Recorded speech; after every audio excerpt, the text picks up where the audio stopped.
Hey all, this is Pride and Prejudice, Volume 3, Chapter 16.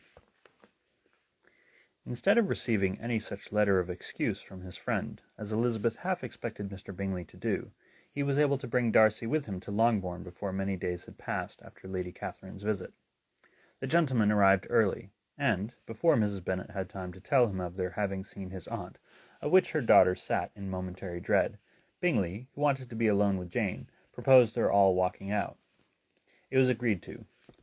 Mrs. Bennet was not in the habit of walking. Mary could never spare time, but the remaining 5 set off together. Bingley and Jane, however, soon allowed the others to outstrip them. They lagged behind, while Elizabeth, Kitty, and Darcy were to entertain each other. Very little was said by either. Kitty was too much afraid of him to talk. Elizabeth was secretly forming a desperate resolution, and, perhaps, he might be doing the same. They walked towards the Lucases, because Kitty wished to call upon Maria, and as Elizabeth saw no occasion for making it a general concern, when Kitty left them, she went boldly on with him alone. Now was the moment for her resolution to be executed, and while her courage was high, she immediately said, "Mr. Darcy, I am a very selfish creature, and for the sake of giving relief to my own feelings, care not how much I may be wounding yours. I can no longer help thanking you for your unexampled kindness to my poor sister.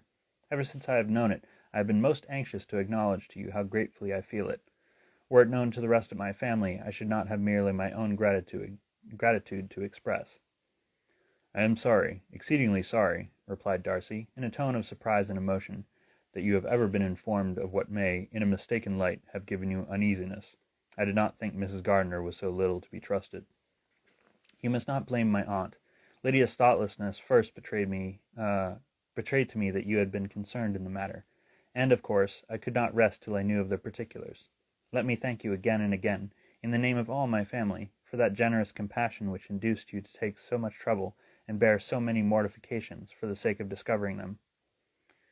"If you will thank me," he replied, "let it be for yourself alone. That the wish of giving happiness to you might add force to the other inducements which led me on, I shall not attempt to deny, but your family owe me nothing. Much as I respect them, I believe I thought only of you." Elizabeth was too much embarrassed to say a word. After a short pause, her companion added, "You are too generous to trifle with me. If your feelings are still what they were last April, tell me so at once. My affections and wishes are unchanged, but one word from you will silence me on this subject forever." Elizabeth, feeling all the more than common awkwardness and anxiety of his situation, now forced herself to speak, and immediately, though not very fluently, gave him to understand that her sentiments had undergone so material a change since the period to which he alluded, as to make her receive with gratitude and pleasure his present assurances. The happiness which this reply produced was such as he had probably never felt before, and he expressed himself on the occasion as sensibly and as warmly as a man violently in love can be supposed to do. Had Elizabeth been able to encounter his eyes, she might have seen how well the expression of heartfelt delight diffused over his face became him. But though she could not look, she could listen, and he told her of feelings which, in proving of what importance she was to him, made his affection every moment more valuable. They walked on without knowing in what direction. There was too much to be thought, and felt, and said, for attention to other objects.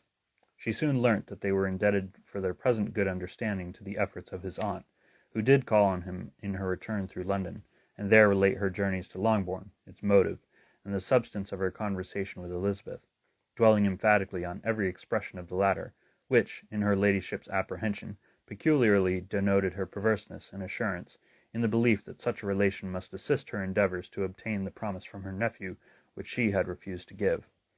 But unluckily for her ladyship, its effect had been exactly contrariwise. "It taught me to hope," said he, "as I had scarcely ever allowed myself to hope before. I knew enough of your disposition to be certain that had you been absolutely, irrevocably decided against me, you would have acknowledged it to Lady Catherine frankly and openly." Elizabeth coloured and laughed as she replied, "Yes, you know enough of my frankness to believe me capable of that. After abusing you so abominably to your face, I could have no scruple in abusing you to all your relations." "What did you say of me that I did not deserve?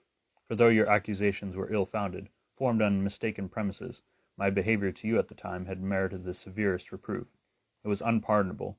I cannot think of it without abhorrence." "We will not quarrel for the greater share of blame annexed to that evening," said Elizabeth. The conduct of neither, if strictly examined, will be irreproachable. But since then we have both, I hope,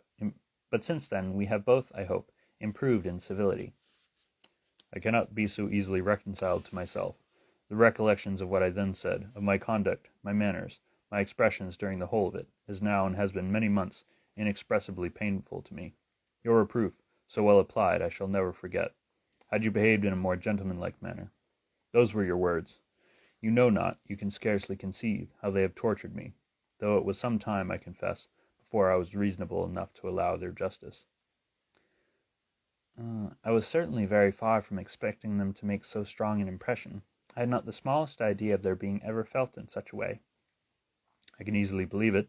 You thought me then devoid of every proper feeling. I am sure you did. The turn of your countenance I shall never forget, as you said that I could not have addressed you in any possible way that would induce you to accept me. Oh, do not repeat what I then said. These recollections will not do at all. I assure you that I have long been most heartily ashamed of it. Darcy mentioned his letter. Did it, said he, did it soon make you think better of me?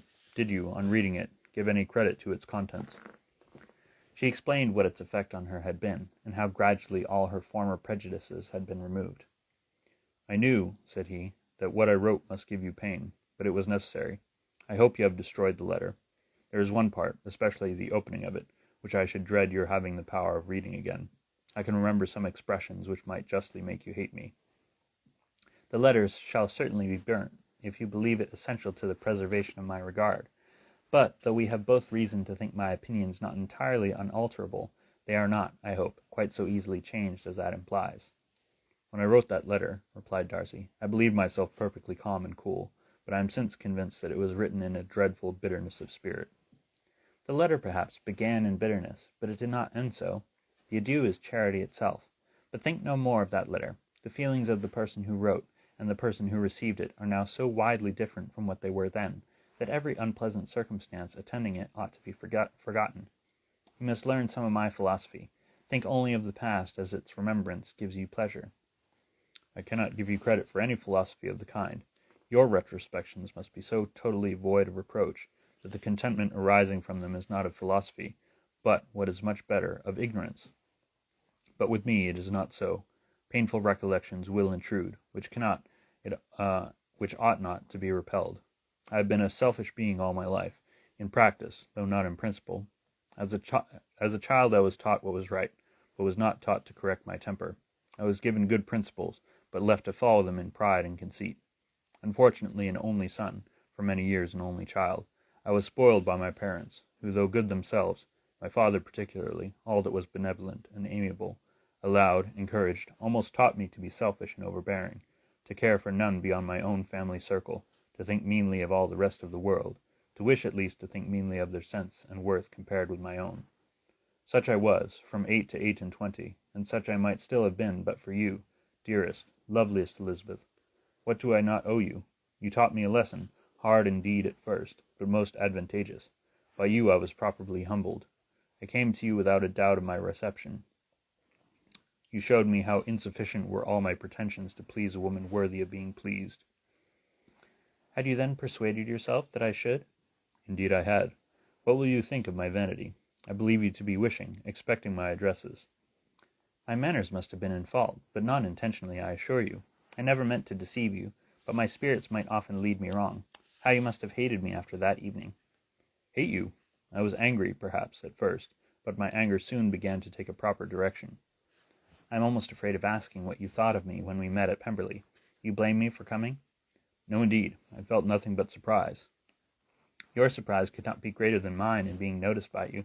My conscience told me that I deserved no extraordinary politeness, and I confess that I did not expect to receive more than my due.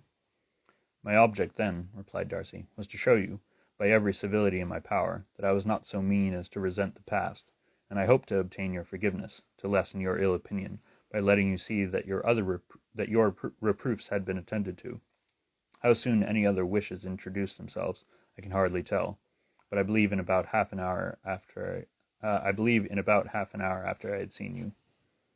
He then told her of Georgiana's delight in her acquaintance, and of their disappointment at its sudden interruption, which naturally leading to the cause of that interruption, she soon learnt that his resolution of following her from Derbyshire in quest of her sister, had been formed before he quitted the inn, and that his gravity and thoughtfulness there had arisen from no other struggles than what such a purpose must comprehend.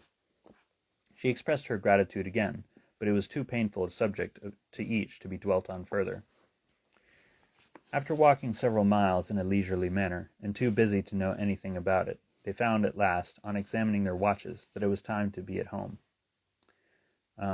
What could have become of Mr. Bingley and Jane, was a wonder which introduced the discussion of their affairs. Mr. Darcy was delighted with their engagement.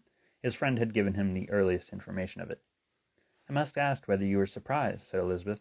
"Not at all. When I went away, I felt that it would soon happen." "That is to say, you had given your permission. I guessed as much."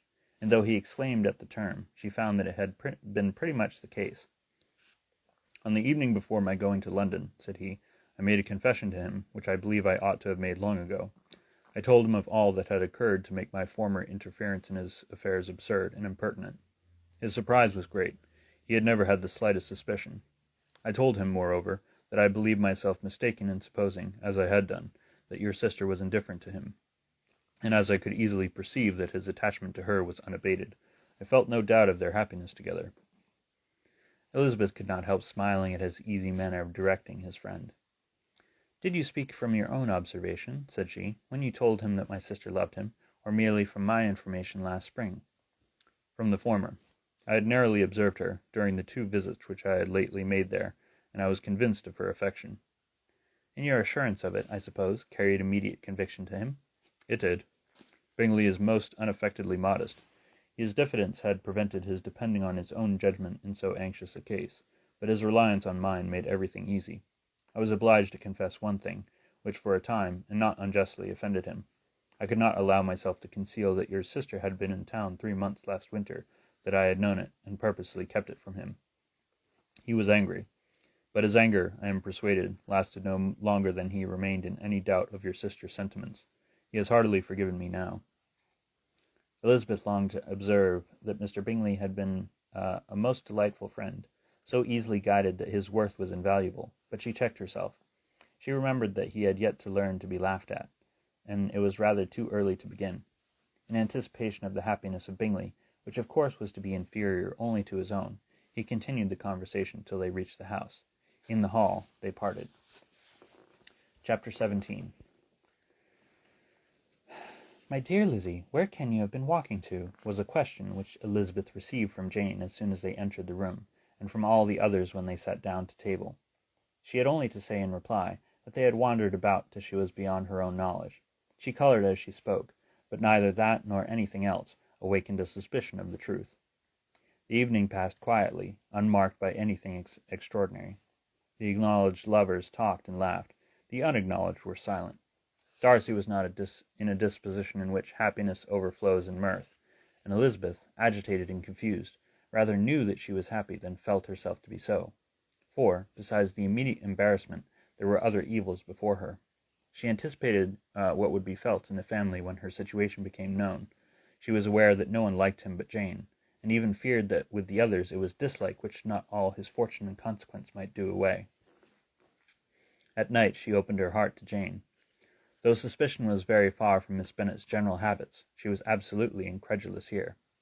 "You are joking, Lizzie. This cannot be. Engaged to Mr. Darcy. No, no, you shall not deceive me. I know it to be impossible." "This is a wretched beginning indeed. My sole dependence was on you, and I am sure nobody else will believe me, if you do not. Yet indeed I am in earnest. I speak nothing but the truth. He still loves me, and we are engaged." Jane looked at her doubtingly. "Oh, Lizzie, it cannot be. I know how much you dislike him." "You know nothing of the matter. That is all to be forgot. Perhaps I did not always love him as well as I do now, but in such cases as these, a good memory is unpardonable. This is the last time that I shall ever remember it myself." Miss Bennet still looked all amazement. Elizabeth again, and more seriously, assured her of its truth. "Good heaven, can it really be so? Yet now I must believe you," cried Jane. "My dear, dear Lizzie, I do congratulate you. But are you certain? Forgive the question. Are you quite certain that you can be happy with him?" "There can be no doubt of that. It is settled between us already that we are to be the happiest couple in the world. But are you pleased, Jane? Should you like to have such a brother?" "Very, very much. Nothing could give either Bingley or myself more delight. but we considered it, we talked of it as impossible. And do you really love him quite well enough? Oh, Lizzie, do anything rather than marry without affection. Are you quite sure that you feel that you ought to do? Oh yes. You will only think I feel more than I ought to do when I tell you all. What do you mean? Why, I must confess that I love him better than I do Bingley. I'm afraid you will be angry. My dearest sister, now be serious. I want to talk very seriously. Let me know everything that I am to know without delay. Will you tell me how long you have loved him? It has been coming on so gradually that I hardly know when to begin, but I believe I must date it from my first seeing his beautiful grounds at Pemberley. Another entreaty that she would be serious, however, produced the desired effect, and she soon satisfied Jane by her solemn assurances of attachment. When convinced on that article, Miss Bennet had nothing further to wish. Now I am quite happy, said she, for you will be as happy as myself. I always had a value for him. Were it for nothing but his love of you, I must always have esteemed him. But now, as Bingley's friend and your husband, there can be only Bingley and yourself more dear to me. But, Lizzie, you have been very sly, very reserved with me. How little did you tell me of what passed at Pemberley and Lambton? I owe all that I know of it to another, not to you. Elizabeth told her the motives of her secrecy. She had been unwilling to mention Bingley, and the unsettled state of her own feelings had made her equally avoid the name of his friend. But now she would no longer conceal from her his share in Lydia's marriage. All was acknowledged, and half the night spent in conversation. "Good gracious!" cried Mrs. Bennet, as she stood at a window the next morning. "If that disagreeable Mr. Darcy is not coming here again with our dear Bingley, what can he mean by being so tiresome as to be always coming here? I had no notion but he would go a-shooting, or something or other, and not disturb us with his company. What shall we do with him? Lizzie, you must walk out with him again, that he may not be in Bingley's way." Elizabeth could hardly help laughing at so convenient a proposal. It was really vexed that her mother would be always giving him such an epithet. As soon as they entered, Bingley looked at her so expressively, and shook hands with such warmth, as left no doubt of his good information, and he soon afterwards said aloud, "Mrs. Bennet, have you no more lanes hereabouts which Lizzie may lose her way again to-day?" "I advise Mr. Darcy, and Lizzie, and Kitty," said Mrs. Bennet, "to walk to Oakham Mount this morning. It is a nice long walk, and Mr. Darcy has never seen the view." "It may do very well for the others," replied Mr. Bingley, "but I am sure it will be too much for Kitty. Won't it, Kitty?" Kitty owned that she would rather stay at home. Darcy professed a great curiosity to see the view from the Mount, and Elizabeth silently consented. As she went upstairs to get ready, Mrs. Bennet followed her, saying, "I am quite sorry, Lizzie, that you should be forced to have that disagreeable man all to yourself, but I hope you will not mind it. It is all for Jane's sake, you know, and there is no occasion for talking to him except just now and then, so do not put yourself to an inconvenience." During their walk, it was resolved that Mr. Bennet's consent should be asked in the course of the evening. Elizabeth reserved to herself the application for her mother's. She could not determine how her mother would take it, sometimes doubting whether all his wealth and grandeur would be enough to overcome her abhorrence of the man. But whether she were violently set against the match, or violently delighted with it, it was certain that her manner would be equally ill adapted to do credit to her sense, and she could no more bear that Mr. Darcy should hear the first raptures of her joy than the first vehemence of her disapprobation. In the evening, soon after Mr. Bennet withdrew to the library, she saw Mr. Darcy rise also and follow him, and her agitation on seeing it was extreme. She did not fear her father's opposition, but he was going to be made unhappy, and that it should be through her means, that she, his favourite child, should be distressing him by her choice, should be filling him with fears and regrets in disposing of her, was a wretched reflection, and she sat in misery till Mr. Darcy appeared again, when, looking at him, she was a little relieved by his smile. In a few minutes he approached the table where she was sitting with Kitty, and while pretending to admire her work, said in a whisper, "Go to your father. He wants you in the library." She was gone directly. Her father was walking about the room, looking grave and anxious. "Lizzie," said he, "what are you doing? Are you out of your senses to be accepting this man? Have you not always hated him?" How earnestly did she then wish that her former opinions had been more reasonable, her expressions more moderate. It would have spared her from explanations and professions which it was exceedingly awkward to give, but they were now necessary, and she assured him, with some confusion, of her attachment to Mr. Darcy. "Or, in other words, you are determined to have him. He is rich, to be sure, and you may have more fine clothes and fine carriages than Jane, but will they make you happy?" "Have you any other objection?" said Elizabeth. than your belief of my indifference. Not at all. We all know him to be a proud, unpleasant sort of man, but this will be nothing if you really liked him. I do like him, she replied, with tears in her eyes. I love him. Indeed, he has no improper pride. He is perfectly amiable. You do not know what he really is. Then pray do not pain me by speaking of him in such terms. Lizzie, said her father, I have given him my consent. He is the kind of man, indeed, to whom I should never dare refuse anything which he condescended to ask. I now give it to you, if you are resolved on having him. But let me advise you to think better of it. I know your disposition, Lizzie. I know that you could be neither happy nor respectable unless you truly esteemed your husband, unless you looked up to him as a superior. Your lively talents would place you in the greatest danger in an unequal marriage. You could scarcely escape discredit and misery. My child, let me not have the grief of seeing you unable to respect your partner in life. You know not what you are about. Elizabeth, still more affected, was earnest and solemn in her reply, and, at length, by repeated assurances that Mr. Darcy was really the object of her choice, by explaining the gradual change which her estimation of him had undergone, relating her absolute certainty that his affection was not the work of a day, but had stood the test of many months' suspense, and enumerated with energy all his good qualities, she did conquer her father's incredulity, and reconcile him to the match. Well, my dear, said he, when she ceased speaking, I have no more to say. If this be the case, he deserves you. I could not have parted with you, my Lizzie, to any one less worthy. To complete the favourable impression, she then told him what Mr. Darcy had voluntarily done for Lydia. He heard her with astonishment. This is an evening of wonders indeed. And so Darcy did everything, made up the match, gave the money, paid the fellow's debts, and made him his commission. So much the better. It will save me a world of trouble and economy.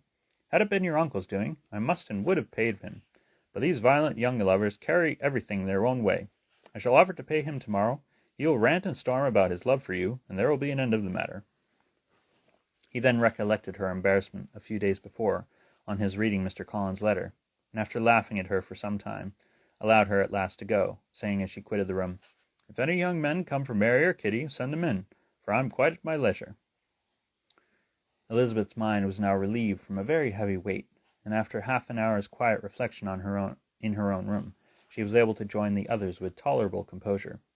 Everything was too recent for gaiety, but the evening passed tranquilly away. There was no longer anything material to be dreaded, and the comfort of ease and familiarity would come in time. When her mother went up to her dressing-room at night, she followed her, and made the important communication. Its effect was most extraordinary, for, on first hearing it, Mrs. Bennet sat quite still, and unable to utter a syllable. Nor was it, under many, many minutes, that she could comprehend what she heard, though not in general backward to credit what was for the advantage of her family, or that came in the shape of a lover to any of them. She began at length to recover, to fidget about in her chair, get up, sit down again, wonder, and bless herself. Good gracious! Lord bless me! Only think! Dear me! Mr. Darcy! Who would have thought it? And is it really true? Oh, my sweetest Lizzie, how rich and how great you shall be! What pin money, what jewels, what carriages you will have! Jane's is nothing to it, nothing at all. I am so pleased, so happy, such a charming man, so handsome, so tall. Oh, my dear Lizzie, pray apologize for my having disliked him so much before. I hope he will overlook it. Dear, dear Lizzie, a house in town, everything that is charming, 3 daughters married, 10,000 a year. Oh, Lord, what will become of me? I shall go distracted. This was enough to prove that her approbation need not be doubted, and Elizabeth, rejoicing that such an effusion was heard only by herself, soon went away. But before she had been 3 minutes in her own room, her mother followed her. My dearest child, she cried, I can think of nothing else. 10,000 a year, and very likely more.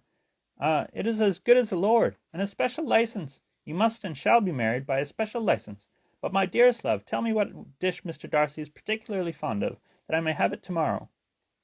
This was a sad omen of what her mother's behaviour to the gentleman himself might be, and Elizabeth found that, though in the certain possession of his warmest affection, and secure of her relations' consent, there was still something to be wished for. But the morrow passed off much better than she expected, for Mrs. Bennet luckily stood in such awe of her intended son-in-law that she ventured not to speak to him, unless it was in her power to offer him any attention or mark her deference for his opinion. Elizabeth had the satisfaction of seeing her father taking pains to get acquainted with him, and Mr. Bennet soon assured her that he was rising every hour in his esteem. I admire all my 3 sons-in-law highly, said he. Wickham, perhaps, is my favourite, but I think I shall like your husband quite as well as Jane's. And thus ends chapter 17. Love you all. Have a good night.